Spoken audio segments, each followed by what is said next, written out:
What roles do the inanimate objects in the psychoanalyst office play in the treatment?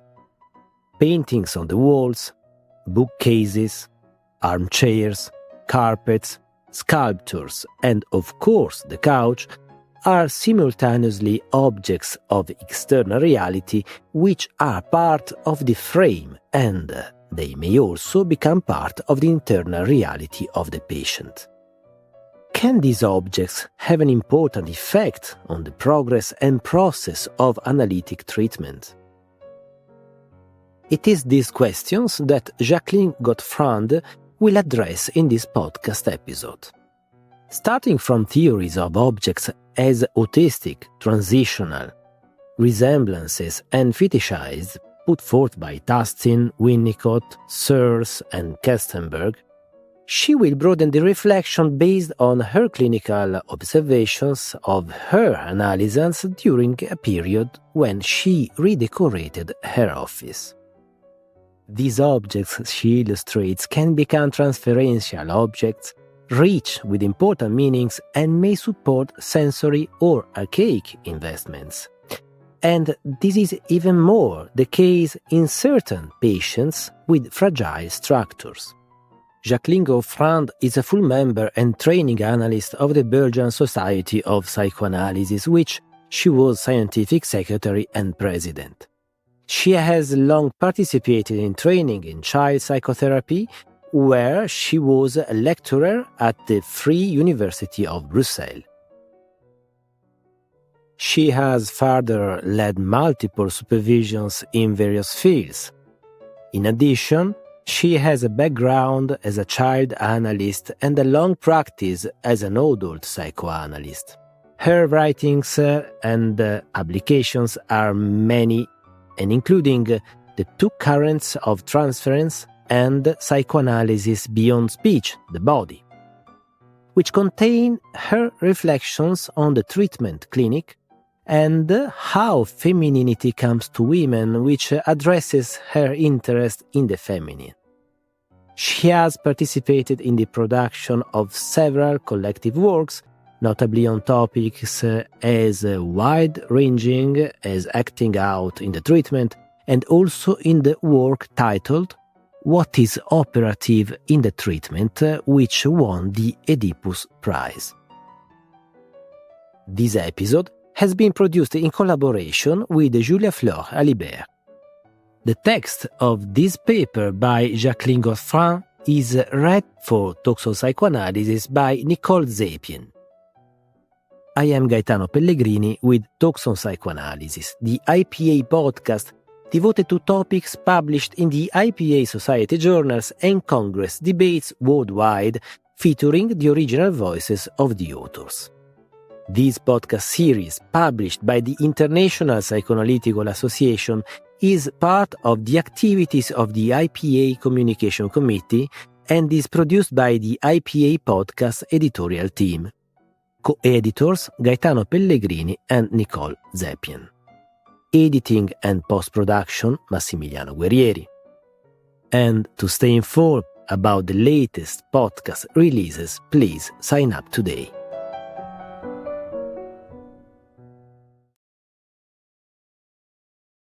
Reflection on the importance of the frame, its place, and its role in the deployment of the analytical process is relatively recent. Fortuitous and subjective for Freud, it was only after him, in the course of analytical experience, that the frame was considered to be a necessary structure for the occurrence of the process. The difficulties in accepting the frame that one encounters with borderline functioning contributed to theorizing its impact on the analytic situation. For encounters with neurotic functioning, the frame appeared to be relevant and, in principle, silent. The main components of the frame are known. The material framework, on the one hand, the number of sessions per week, their duration, location, price, payment for missed sessions, holiday interruptions, etc. The psychic framework, on the other hand, the availability of the analyst's psyche, his or her neutral and benevolent listening, his or her evenly suspended attention, and his or her analytic work, etc. It was only while I was on holiday that my attention was drawn to a parameter of the frame I hadn't paid much attention to until then, a holiday during which I'd redecorated my office by replacing and updating some furniture. When the sessions resumed, I was struck by some of the analysan's reactions. For patients with a neurotic structure, some did not mention the changes in the frame at all. For others, interestingly, this change brought about the occasion for narratives and associations that revealed to me that some of the objects concerned had been an object of investment, of which I had never been informed.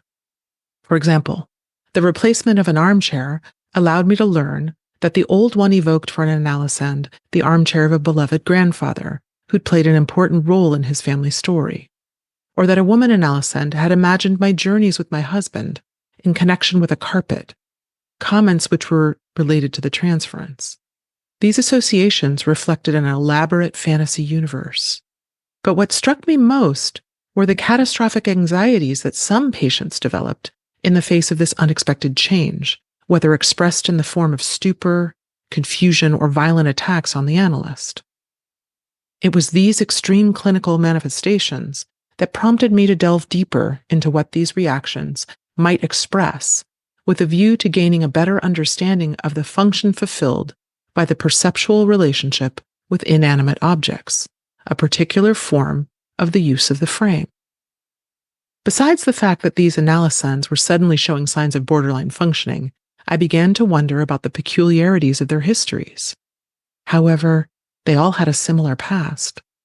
Torn between antagonistic family environments, parents and grandparents, divorced parents, etc., they'd been subjected to several sudden separations in childhood, leading to radical changes in their environments. The geographical distance prevented any contact with the significant persons and places from which they'd been torn away. Moreover, these uprootings, traumatic in themselves, were also accompanied by a lack of understanding of the child's experiences in the surrounding environment. Not only was the suffering not recognized and verbalized, but also the adults present used paradoxes, lies, and emotional blackmail whenever the circumstances of the separations were evoked. Strangely enough, once in analysis, these patients initially developed an analytical process that reveals a neurotic part of their functioning. They adhere rigorously to the conditions of the frame. There are no waves in the course of the analytical encounter. What's more, they're able to express their sensitivity to temporal rhythms, holiday interruptions, canceled sessions, without these giving rise to any detectable anxieties. Until the moment when the modification of the frame that I mentioned broke the analytic harmony, giving way to outbursts that I once described as destructive moments, outbursts of violence, hateful attacks, and agonistic anxieties that left me flabbergasted and inhabited with a heavy feeling of guilt for having caused the analysand to fall into such distress. These episodes were evidence of the sudden breakdown of a basic safety zone that had previously seemed sufficient to ensure symbolic functioning. As we know, it's indeed the frame that provides the conditions for the basic trust that enables the analytical process to unfold. In this case, it was the modifications in the inanimate frame that caused the disruption of equilibrium, revealing the borderline part of the analysand's functioning. This observation leads us to isolate this element, which is commonly confused with the concept of frame. We can assume that each element of the frame is used in a singular way according to the psychic organization and history of each individual. The analysands I refer to here show a particular sensitivity to modifications in inanimate objects. What secret retreats are thus destabilized? And how can we understand the nature of the link to inanimate objects? Some authors have given me food for thought. Tustin, for example, considers that in autism, the inanimate object is a primordial guarantee of security against the unbearable perception of differentiation from the mother's body. One of the advantages of Tustin's research lies in the fact that it evokes the existence of autistic objects associated with the autistic moments present in the functioning of some neurotics, and even more so, I might add, in that of patients with borderline functioning. Winnicott also refers to the inanimate object as the first transitional object whose destiny is to disappear in favor of the transitional field. Margaret Mahler pertinently describes this author's thought. Quote, Winnicott described how the optimal use of inanimate transitional objects facilitates the autonomy of the ego, whereas an adherence to, or an excessively rigid substitution of transitional objects for human relationships can be the first and fairly certain sign of subsequent pathology, end quote. Winnicott and Tustin, each in their own way, shed initial light on the use of inanimate objects. What they have in common is their insistence on considering this use in relation to the vicissitudes of the relationship with the living object, whether as a position of defense or retreat, or as a means of movement or protection, or as a mediator. Searles's work, developed in his book, The Non-Human Environment, paves the way to a completely different approach. Searles proposes the existence of a specific mode of relation to objects in themselves. For him, the non-human element of the environment constitutes one of the fundamental elements in the organization of psychic life. Searles describes the genetic evolution of the relationship with objects, which will lead the adult to relatedness, a mature relationship with things in the register of peace and stability. The author insists on the stability and immutability of things, which, in contrast to the tumult of human relationships, contribute to emotional security and allow specific experiences throughout development, a training ground for interpersonal relationships. For Searles, relatedness to inanimate objects extends to the entire environment that surrounds us, which contributes to the register of peace and stability of our lives. Searles seems to me to objectify an under-recognized component of infant development. Consider, for example, the baby who experiences what is known as the 8-month anxiety. The disappearance of the mother causes anxiety and unease, but it's also clear at this time that infants are suddenly sensitive to changes of location, even if the parents are present. We also know the essential role of the cuddly toy or the comforter toy or the teddy bear in the pursuit of development. Following Searles's hypotheses, we can therefore think that very early on, the distinction between animate and inanimate environments introduces the support of a triangulation, likely to serve as an anchor for certain sectors of the development of psychic life. One of the poles of this triangle, the investment of the non-human environment, continues to be experienced in every situation, and more precisely, the relationship to the inanimate frame of the analytic situation, a type of transference to inanimate objects that's specific to each personality. And it's important for me to develop the impact of this in the cure. On the basis of the observations of the analyses that interest me here, I've come to make the following hypotheses. The past of these analyses has instilled in them a terrifying distrust of other people's thoughts. They were surrounded by adults who subversively used thought to disqualify the child's experiences. If the anxieties of abandonment and uprooting were evoked, they were done so in an untruthful way.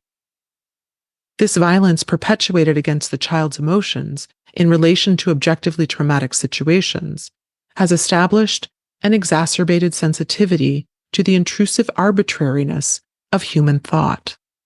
And the anguish that these analyses feel concerns the exercise of thought. They experience their terror of crazy thoughts, their own, no doubt, but even more so that of others, and above all, the madness of the meeting of two thoughts. To come to analysis is to trust the analyst's psyche, to discover with him and through him one's own truth. The analyst offers the material and psychic framework as an anchor for the exercise of his thought. It's well known that many borderline patients are unable to adapt to the frame, the analytical situation as a whole not being likely to offer a sufficient area of confidence to ensure analytical work. In such cases, the frame needs to be adapted to make an initial analytical approach possible. Things are different for the analysins I deal with who, as I said, can deploy an analytical process at first. My hypothesis is that for them, this capacity is based on a particular type of investment of the inanimate frame.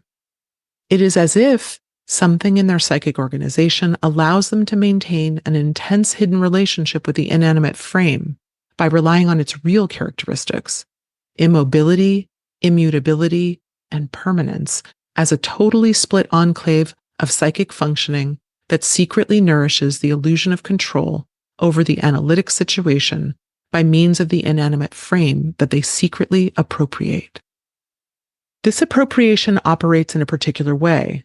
It is sensory and perceptual contacts that bind analysins to things.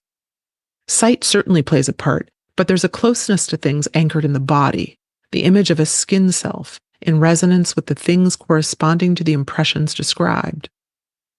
This was the case with a patient who was deeply hurt by the appearance of new chairs. He used the old chairs to put his coat on. The loss of this support appeared to me as the tearing of the bodily attachment that adhered to the furniture I had removed. The function thus performed by the investment of the inanimate frame is reminiscent of the notion of the fetishized third party developed by Kestenberg. She describes in certain structures a particular relationship to an idealized third party, such as an institution, another consultant, and, why not, the inanimate frame, a hypothesis which is similar to that of third-party functioning of the inanimate frame mentioned above. For Kestenberg, unconsciously conforming closely to this rigid, idealized third party provides a reassuring protective shield function. According to today's analytic thinking, I would say that recourse to this split crypt has a precise role, that of maintaining the illusion of control over the movement of thought and affect that can lead to catastrophic drifts. Closer to us, Bledger's theories also shed light on the mechanisms discussed here. Let's recall the positions of this author, who evokes the frame as depository of symbiosis, thus contributing to the immobilization of the psychotic part of the personality. Bledger thus defends the idea of a silent and secret bond with the inanimate frame, invested as a fetishized protective third party that immobilizes the mad part of the personality by avoiding the unmediated encounter with the analyst's thought. This split, narcissistic, frozen, and rigid bond can be understood as the enactment of a fantasy of symbiosis, and thus responding to what Bledger calls the depository of symbiosis. As we have seen, it's the undermining of the containment of most archaic parts of the personality that was ensured by the immutability of the objects in the frame that precipitates the analysins in question here to devastating anxieties. And what can we learn as a more general clinical lesson from the observations I've made? Here again, it is the manifestations specific to borderline functioning that open new perspectives on any analytic cure. For borderline analysins, understanding what's at stake in these moments I have described may help them to overcome the turmoil caused by the offending changes. It can also encourage us to be cautious in our desires to change the frame. From time immemorial, a certain stability of the frame has been advocated, and the comments I've just made highlight the specific nature of the function of inanimate objects. But we can also think that any cure, even of a neurotic, includes this part of the relationship with inanimate objects. Taking it into consideration may lead to a different orientation in the interpretation of the material, in the light of the hypotheses I'm proposing. One analysins dream, for example, touched me deeply. A crazy little boy with his head surrounded by bars looks at me with imploring eyes, the patient says. At first, I understood the dream as the translation of his desire for me to free his thoughts from the straitjacket of madness that holds them in its grip. This interpretation is probably correct on one level. However, the reflections I have conveyed here have opened me up to another way of listening. I realized that the bars present in the dream were the same ones that formed the bookshelves of my library, to whose disappearance the analysin had recently been sensitive. The dream became more an expression of recourse to the bars that protected his thoughts from the attacks of unpredictable whims of mine that risked not respecting his bastion of safety, the inanimate frame. Such a way of understanding this material perhaps opens up a perspective on access to the understanding and handling of the functioning of certain analysons, about whom, following Bledger, I wonder. These are the analysons who unfold a rich and abundant neurotic analytical process, but below which the drastic immobilization of an apparently inaccessible part of their personality can be discerned. Could it not be more precisely in the relationship with things that this split part is hidden, the existence of which is sometimes so difficult to uncover? If this is the case, a more specific vigilance on the part of the analyst towards discrete but very present reactions to changes in the inanimate frame could perhaps provide appreciable help in mobilizing these secret problematics. This kind of thinking is reminiscent of the widespread consideration currently being given to the temporal framework, holiday interruptions, canceled sessions, absences, etc., a vector of the frame that has long been ignored. An intriguing question remains. Why did the analysons I discussed choose inanimate objects to seal this pact of fundamental security, they who have not been spared by changes of frame? Relying on Searles's theses, who describe the investment in things as independent of that in living beings, I wonder whether the attachment to things that I have described as not verbal, corporeal, and sensory was not the inheritance of very early experiences of clinging to the non-human environment, an archaic defense engraved in the body, a jealousy-guarded lifeline. To conclude, Freud considered analysis to be a laboratory for exploring psychic functioning that could be transposed from the cure to everyday life. There would be much to say about the investment in the environment, as Searles put it, and the psychic damage induced by its upheavals. But that would be another story.